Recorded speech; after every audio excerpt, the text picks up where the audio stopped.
صبر کا دامن ہاتھ سے نہ چھوڑو۔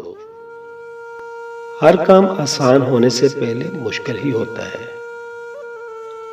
کسی کو غلط سمجھنے سے پہلے ایک بار اس کے حالات جاننے کی کوشش ضرور کریں صاحب۔ انسان جب اپنی غلطیوں کا وکیل اور دوسروں کی غلطیوں کا جج بن جائے تو پھر فیصلے نہیں فاصلے جنم لیتے ہیں۔ کسی کی میٹھی باتوں کا یہ مطلب ہرگز نہیں ہوتا کہ آپ اس کے لیے خاص ہیں۔ بعض اوقات کبوتروں کو کھانا کھلانے کے لیے نہیں بلکہ پکڑنے کے لیے بھی دانہ ڈالا جاتا ہے صاحب۔ دوسرے لوگ آپ کو کس طرح دیکھتے ہیں یہ بات معنی نہیں رکھتی، لیکن یہ بات معنی ضرور رکھتی ہے کہ آپ اپنے آپ کو کیسے دیکھتے ہیں۔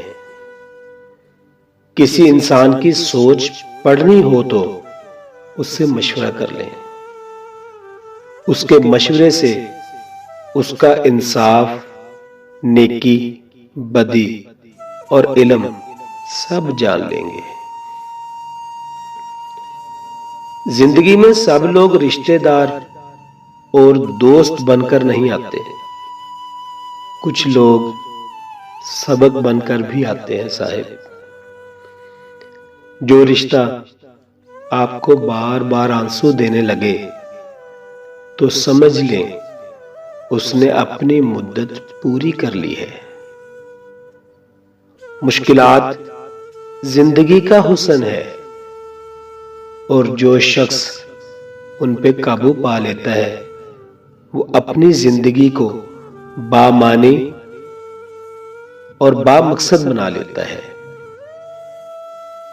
اکڑ تب تک چلتی ہے جب تک پکڑ نہیں ہوتی۔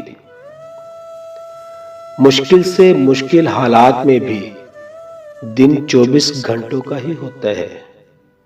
وقت ٹھہرتا نہیں، گزر ہی جاتا ہے۔ وضاحت کے چکر میں اپنا وقت برباد مت کرو۔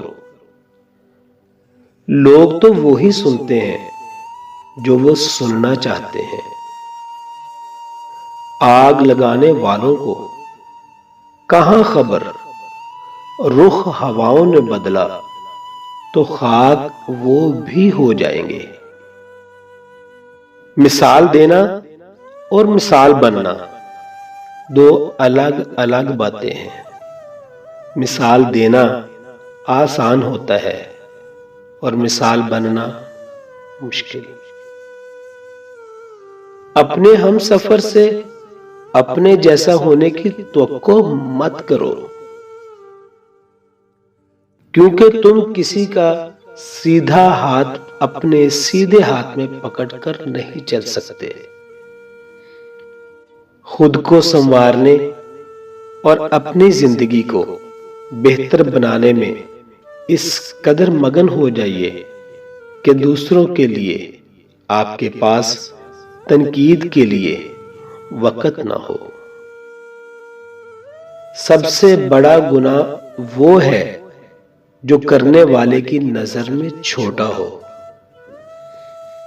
دنیا میں آپ کا حقیقی مقام وہی ہے جس کا اظہار لوگ آپ کی غیر موجودگی میں کرتے ہیں۔ انسان اپنا برا وقت بھول جاتا ہے صاحب، لیکن برے وقت میں لوگوں کا برا رویہ نہیں۔